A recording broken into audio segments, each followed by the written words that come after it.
शपथ एवं त्याग पत्र। पद शपथ एवं त्याग पत्र। पहला, राष्ट्रपति, उच्चतम न्यायालय का मुख्य न्यायाधीश, उपराष्ट्रपति।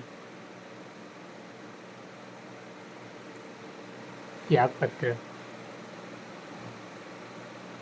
उपराष्ट्रपति राष्ट्रपति को एवं राष्ट्रपति। तीसरा, राज्यपाल, उच्चतम न्यायालय का मुख्य न्यायाधीश एवं राष्ट्रपति। चौथा, मुख्य न्यायाधीश, राष्ट्रपति। शपथ राष्ट्रपति।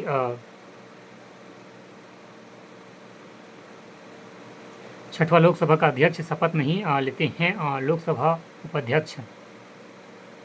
सर्वोच्च न्यायालय, सुप्रीम कोर्ट, इसके पास समग्र भारत के क्षेत्र एवं रिट जारी करने की शक्तियाँ हैं। दूसरा, अनुच्छेद 32 के अंतर्गत मौलिक अधिकारों को लागू करने के लिए रिट जारी करना अनिवार्य है। तीसरा, भारत का एक सर्वोच्च न्यायालय है, हाई कोर्ट, उच्च न्यायालय। इसके पर सीमित क्षेत्र अधिकार के भीतर रिट जारी करने की शक्तियाँ हैं। दूसरा, अनुच्छेद 226 के अंतर्गत मौलिक अधिकारों को लागू करने के लिए रिट जारी करना अनिवार्य नहीं है। तीसरा, सभी राज्यों हेतु उच्च न्यायालय की व्यवस्था है। आम चुनाव एवं उपचुनाव, जनरल इलेक्शन। पहला, देश के सभी नागरिकों क्षेत्र में एक ही समय में चुनाव होते हैं। दूसरा, 5 वर्ष के बाद आयोजित किए जाते हैं। तीसरा, चुनाव पूर्ण अवधि के लिए होता है। उपचुनाव, एक सीट रिक्त पर होने वाले चुनाव जो सदस्य की मृत्यु का त्याग पत्र के कारण होता है। दूसरा, तिथि 6 महीने पूरे होने से पहले आयोजित किए जाते हैं। तीसरा, चुनाव शेष कार्यकाल के लिए होता है।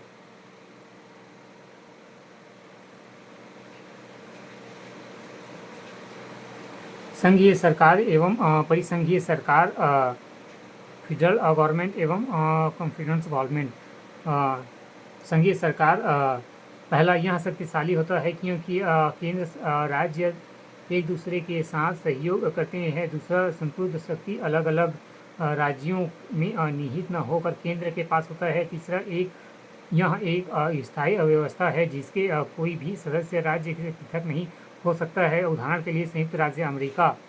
परिसंघीय सरकार, यह कमज़ोर होता है क्योंकि राज्य प्रभुत्व संपन्न होता है। दूसरा, संपूर्ण शक्ति केंद्र से निहित न होकर राज्यों में होती है। तीसरा, यह एक अस्थायी अव्यवस्था है जिसमें किसी भी समय सदस्य राज्यों से पृथक हो सकता है। उदाहरण, संयुक्त रूप से वह राष्ट्रीय मंडल के स्वतंत्र देश एवं कर एवं फीस कर। पहला, यह एक अनिवार्य अंशदान है, उन व्यक्तियों से लिया जाता है जो कर दायरे में आते हैं। दूसरा, कर संचित निधि में जमा किए जाते हैं। तीसरा, करों कर सेवाओं से कोई संबंध नहीं होता है। फीस, पहला, उन व्यक्तियों से अनिवार्य अंशदान है जो कोई लाभ एवं सेवा प्राप्त करते हैं।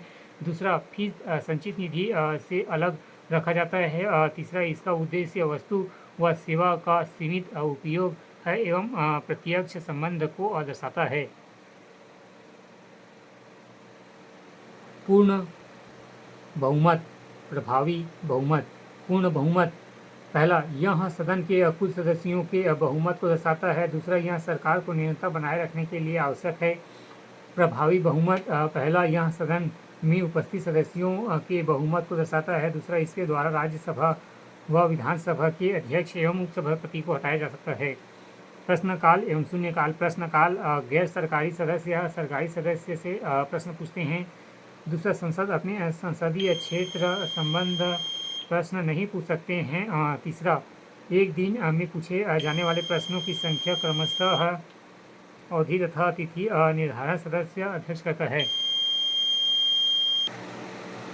शून्यकाल, पहला, गैर सरकारी सदस्य सरकारी सदस्य से प्रश्न पूछते हैं। दूसरा, संसद अपने संसदीय क्षेत्र से संबंध प्रश्न पूछ सकते हैं। तीसरा, पूर्व निर्धारित प्रश्नों की संख्या शून्य होती है, इसलिए इसे शून्यकाल कहते हैं।